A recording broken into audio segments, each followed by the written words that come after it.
को ये बात शायद पता नहीं होगी, लेकिन डोनाल्ड ट्रंप एक्चुअली जो है वो हरियाणा का है। हरियाणा में गुड़गांव में उसने आज से कई साल पहले खड़े होके बहुत वहाँ पे बोलियां लगाई हैं, जब वहाँ पे फ्लैट बन रहे थे। Deal deal deal deal deal दल्ला कहीं का ये काम वो करता था, जैसे गुड़गांव के अन्य प्रॉपर्टी डीलर भी ये हरकतें करते हैं। अब अभी उसने जो ये नई चर्चा चालू करी कि भाई हमने ईरान इसराइल के बीच में और अमेरिका के साथ मिलकर एक डील करा दी। अनफॉर्चुनेट रियलिटी है कि ये डील ज़्यादा लंबे समय चलने वाली नहीं है, क्योंकि इस डील में पहली बात किसी को भी कोई फ़ायदा किसी भी एंगल से दिखता हुआ नहीं मिल रहा। सबसे पहला अगर आप एस्पेक्ट देखें तो इस पूरी डील में अगर कोई नेट गेनर है तो वो और कोई नहीं बल्कि ईरान है। पिछले 2 महीने से जब से मैं आपको इस चैनल पे वीडियोस बना के ये बात बोलता आ रहा था कि इस लड़ाई में ईरान की अंत जीत होगी, तो उस समय कुछ ऐसे मंदबुद्धक थे जो कमेंट में लिखते थे, जिनको इसराइल से भगवान जाने ऐसा क्या प्यार था कि नहीं इसराइल ने ये कर दिया वो कर दिया। इसराइल की क्या हालात है इस समय, आज पूरे विश्व के सामने उसने देख लिया है कि विश्व का एक देश भी उसके साथ खड़े होकर बातचीत करने के लिए खड़ा नहीं है वहाँ पर। दूसरी बात, अपने से 90 गुना पावरफुल एक ऐसा आर्थिक लेवल पर देश, मिलिट्री लेवल पर देश और टेक्नोलॉजिकल लेवल पर देश अमेरिका होने के बाद भी ईरान ने उसको धूल चटाई है। और वो चटाना इसलिए भी ज़रूरी था क्योंकि जिस अहंकार में अमेरिका रहता था उसका अहंकार टूटा है। टूटा इस कारण से है क्योंकि ईरान ने नंबर 1 अपने जितने भी न्यूक्लियर प्रोग्राम को लेकर कोई चर्चा थी ना, तो उसके बारे में खुले तौर पर ये अफर्मेशन दिया है इस डील के तहत कि भाई वो किसी भी तरीके से ये न्यूक्लियर प्रोग्राम को अब बंद करेगा, और ना ही उसने दूसरी चीज़ कि वो न्यूक्लियर एम्बिशन को कम्प्लीटली गिव अप कर रहा है इसके बारे में कोई चर्चा करी है। और तो और बल्कि इस सो कॉल्ड डील के तहत ईरान के जितने भी फ्रोज़न फंड्स थे उसको वो भी वापस मिल रहे हैं। और सबसे बड़ी बात कि स्ट्रेट ऑफ हॉर्मूज के ओपन होने के बाद ईरान का जो तेल का खरीद फरोख्त होगा उससे उसको आर्थिक तौर पर और मजबूरी यहाँ पर जो है उसकी जो थी अभी तक कि उसको पैसा यहाँ पर ब्लॉक हो रहा था, क्योंकि स्ट्रेट ऑफ हॉर्मूज में जिस प्रकार की गतिविधियाँ चल रही थी वो भी अब ओवरकम हो गई। अब यहाँ पर स्ट्रेट ऑफ हॉर्मूज के ओपनिंग से पुराने फॉरेन फंड्स जितने भी फ्रोज़न थे उनके डीफ्रीज होने से एक चीज़ तो तय है कि इकोनॉमिकली ईरान को अब पैसा मिलेगा। और दूसरी चीज़ आप देखिए कि ईरान को जितना पैसा मिलेगा, ईरान एक ऐसा देश है जिसने सारा पैसा अपनी मिलिट्री माइट को दोबारा से बनाने में लगाना है। अब यहाँ पर सारी समस्या आती है। समस्या इस कारण से आती है क्योंकि आप इस चीज़ को ऑब्ज़र्व कीजिए कि आज इजराइल इस लड़ाई में पहली बात तो क्या सोच के कूदा था खैर उसको भी नहीं पता, क्योंकि जितना वो अमेरिका का साथी है उससे ये चीज़ समझ आ जाती है कि दिमाग उतना ही कम होगा जो अमेरिका के चरण चुंबक बन के देश घूमेंगे। आप ये चीज़ को देखिए कि इजराइल ने, आपको याद होगा 2 महीने पहले जब ये लड़ाई भी चालू हुई थी मैंने आपको बताया था कि किस प्रकार से अमेरिका और इजराइल का एक उद्देश्य था कि हम जाएंगे, खमीनी को मार देंगे, उसके बाद सड़कों पे जनता आ जाएगी, फिर वहाँ पर जो है जनता का आक्रोश होगा, आक्रोश होने के बाद जो है रेजीम चेंज हो जाएगा। हुआ कुछ नहीं हुआ। आज की डेट में खमेनाई का रेजीम, चाहे वो एक व्यक्ति मर गया हो, पर जो पूरा का पूरा उनका थियोक्रेटिक स्टेट था वो वैसे का वैसे इंटैक्ट है। सबसे बड़ी बात, उसका जो मिलिट्री स्ट्रक्चर है वो इनफैक्ट पुराने टाइम से ज़्यादा मजबूत हो चुका है।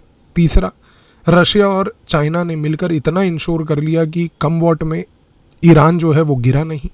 और चौथा, इस मोमेंट पर अगर आप ध्यान से ऑब्जर्व करें तो इजराइल जो चीज़ चाहता था कि भाई ईरान के जितने प्रॉक्सीज़ हैं, खास करके वो चाहे हूती रिबेल्स हों, वो चाहे उसके साथ साथ गाजा पट्टी में जो लोग हैं उसके समर्थक वो हों, या उसके साथ साथ सबसे इम्पोर्टेंटली लेबनान में जो हिजबुल्ला है वो भी डिसमेंटल हो जाए। क्या तीनों चीज़ों में से एक भी चीज़ को आप आज की डेट में ये कह सकते हैं कि 3 महीने की इस नोटंकी के बाद वो वाइप आउट हुई? हिजबुल्ला अभी भी है, कमज़ोर है लेकिन है। हूतीज़ अभी भी हैं, कमज़ोर हैं लेकिन हैं। गाज़ा पट्टी में जितने लोग ईरान के समर्थक थे कमज़ोर हैं लेकिन अभी तक हैं। अचीव क्या किया? ठेंगा। ये चीज़ को समझिए। ये जो 2 देश हैं, जब तक आप इस चीज़ को नहीं समझेंगे कि इन दोनों देशों के साथ अमेरिका और इजराइल के दिमाग की समस्या है। हर चीज़ में गुंडाई करना, बंदूक लेके सड़कों पर उतर जाना is not the answer. There is something called strategy. Strategy ना अमेरिका को आज तक कभी समझ आई, क्योंकि इतिहास देख लीजिए, जिस युद्ध में गए पिट के आए। इजराइल का हाल देख लीजिए, जिस युद्ध में गए कुछ अचीव किया नहीं, इसीलिए अमेरिका का वो जो है एक पालतू माना जाता है। इस कॉन्टेक्स्ट में अब आपके सामने गेम पूरा क्लियर है। यहाँ पर सो कॉल्ड डील हो गई, इसराइल में बेचैनी है। इसी रीज़न से आप देखिएगा कि इसराइल लेबनान पे अटैक करता रहेगा, गाजा पट्टी पे अटैक करता रहेगा, अमेरिका को घसीट के इस मामले में हूतीज़ के ऊपर रेड सी के एरिया में फिर कार्रवाइयाँ चलती रहेंगी। तो भाई कौन सा पीस आया? और 3 महीने की इस नोटंकी के बाद अचीव किया क्या? यही चीज़ मैंने 3 महीने पहले भी बोली थी। इस पूरे युद्ध में ये लोग एक गलत एडवर्सरी से लड़े। इनको ये चीज़ की समझ नहीं थी कि ईरान ईरान है। इनको ये चीज़ की समझ नहीं थी कि ईरान की बैकिंग रशिया और चाइना है। और आज अगर रशिया और चाइना की बैकिंग से ईरान वहाँ पर मजबूत खड़ा हुआ वापस है, तो ये रशिया और चाइना के लिए कॉन्फिडेंस बिल्डर इसलिए है क्योंकि अब अगर टेम्पररीली इस मसले का हल हो भी जाता है और यहाँ पर थोड़ा सा पीस भी होता है, तो रशिया और चाइना का सारा अगला गेम इस मोमेंट पर होगा यूक्रेन में अपने दबदबे को बनाना। क्योंकि जिस प्रकार से यूक्रेन की गतिविधियां हैं, जो कि अमेरिका का एक नया नौकर स्टेट मिडिल ईस्ट में जैसे बाकी हैं उनकी तरह बना हुआ है, अब रशिया और चाइना का फोकस होगा उसको निपटाना। तो विश्व जिस प्रकार से इवॉल्व हो रहा है, इन चीज़ों को समझिए। क्योंकि जब आपके लीडरशिप की प्रॉब्लम होती है, जब लीडरशिप चाटुकर्ताओं के साथ सराउंडेड होता है और चाटुकर्ता जो हैं वो इस प्रकार की सलाहें देते हैं, तो अंत में आपको मुंह दिखाने लायक कोई ज़मीन नहीं बचती। 5 दिन पहले आप देखिए कि वो ट्रंप जो है बोल रहा है हम ईरान पे हमला कर देंगे, रात को आधे घंटे के बाद बोलता है नहीं जी हम हमला नहीं करेंगे। तू मानसिक तौर से पागल है। तू अमेरिका का राष्ट्रगधा है यार, एक ऐसे देश का जिसमें इब्राहिम लिंकन जैसे लोग थे, कम से कम उनकी तो इज्जत कर। तेरी खुद की कुछ नहीं है। जब क्या यार तू बातें करता रहता है? किसी प्रकार का जुबान पे कंट्रोल नहीं, किसी प्रकार का उसको जियोपॉलिटिक्स की अंडरस्टैंडिंग नहीं। जो मन में आया चाटुकार बिठा रखे हैं, चाटुकार सारे इजराइल के नौकर बिठा रखे हैं। वो नौकर जो बोलते हैं मालिक वैसा काम करता है। आप मेरे को सिर्फ इतनी चीज़ बताइए, क्योंकि आज सुबह से ये डिबेट चल रहा है डील हो गई भैया। जैसे कोई गुड़गांव में फ्लैट खरीद लिया, आपको बयाना मिल गया 10 लाख रुपए, भाई डील हो गई। लेकिन इसमें फ़ायदा किसको हुआ? ईरान को जो चाहिए था वो उसको मिल गया, इसराइल को जो चाहिए था उसको पता ही नहीं चाहिए क्या था, तो मिला कुछ नहीं। और ख़ास करके जहाँ तक बचा अपना यूएस, वो तो भैया पता नहीं करने क्या आया था विश्व में और कर क्या रहा है जीवन में, उसके बारे में तो खैर वहाँ पर रहने वाले लोगों को ही पता है कि वो क्या कर रहा है। उन लोगों की दात है कि जो इस जैसे व्यक्ति को भी कम से कम इलेक्शन के तहत जितवा सकते हैं। दात देता हूँ ऐसे लोगों की, क्योंकि अगर वहाँ की प्रजा ऐसी है तो वहाँ का राजा जो निकला है उससे समझ आता है कि प्रजा की अब क्या थॉट प्रोसेस बची है।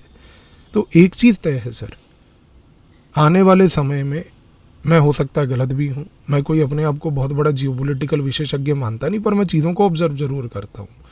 मेरी ऑब्जर्वेशन मुझे ये चीज़ कहती है कि लड़ाई आगे बरकरार रहेगी, मिडल ईस्ट अभी भी डिस्टेबलाइज रहेगा। मुझे अभी भी लगता है कि इसराइल आक्रमण और हमले करने से नहीं चूकेगा। इन हमलों का जवाब ईरान मुंह तोड़ देगी। बार बार रीजन जो है एक फ्लैश पॉइंट पे आएगा कि फिर से एक लड़ाई चालू होने वाली है। उस फ्लैश पॉइंट पे जैसे ही आएगा, अमेरिका के अंदर दबाव होगा कि अब वो दोबारा से कमिट ऐसा ना करे, क्योंकि वो बेहुदी हरकतें करके वैसे भी कुछ अचीव कर नहीं पाया है। इस कॉन्टेक्स्ट में आगे मिडल ईस्ट की इनस्टेबिलिटी सिर्फ और बढ़नी है, घटनी नहीं। लेकिन हाँ, ये ज़रूर है कि आप अभी अगले 1-2 सप्ताह न्यूज़पेपर्स और आर्टिकल्स में कुछ बहुत ज़्यादा इस प्रकार की राइटिंग्स देखोगे कि अब तो जो है अर्थव्यवस्था बदल गई, अब तो जो है जीवन बदल गया, अब तो जो है सब कंट्रोल में आ गया, अब तो जो है मिडिल ईस्ट का एक गोल्डन फ्यूचर है। ये वही सारी चीज़ें हैं जो आज से 3 साल पहले और 3 साल से पहले फिर 3 साल पहले हर साइकिल में बोली जाती हैं, खास करके वो लोगों के तहत जिनको मिडिल ईस्ट के अंदर बेसिकली ये प्रकार के एजेंडा रन करके पैसा कमाना है। तो घूम फिर के सर असेसमेंट क्लियर है, मिडल ईस्ट की वोलेटिलिटी कहीं नहीं जा रही। वोलेटिलिटी मिडल ईस्ट की वहीं बरकरार रहेगी। मिडल ईस्ट वोलेटाइल भी रहेगा और मिडल ईस्ट अनस्टेबल भी रहेगा। और अंत में इस एरिया में स्टेबिलिटी तभी आएगी एक ही पॉइंट पे, जब यहाँ पर एक म्यूचुअल अंडरस्टैंडिंग होगी कि हर प्लेयर का मिडल ईस्ट के पीस को लेकर कंट्रीब्यूशन क्या है। अभी तक मिडल ईस्ट के प्लेयर्स उस लेवल पर नहीं पहुँचे। तो डील हो गई, बयाना आ गया। बाकी ये बयाना वैसा ही है जैसा गाजियाबाद में वो फ्लैट बनते हैं और फिर 4 दिन के बाद ढह जाते हैं। ढहने की उम्मीद करिए, बहुत जल्दी ही फ्लैट ढहेंगे, या फिर ऐसा होगा कि 20वें माले पे आग लगेगी और फायर फाइटर आएगा जिसके बाद 4 माले की सीढ़ी होगी और नीचे से थूक फेंक के वो पानी बुझाएंगे, जैसे अक्सर बुझाया जाता है यहाँ पे। बाकी आपके सामने हैं चीज़ें, अनफोल्ड होते रहिए, देखते रहिए।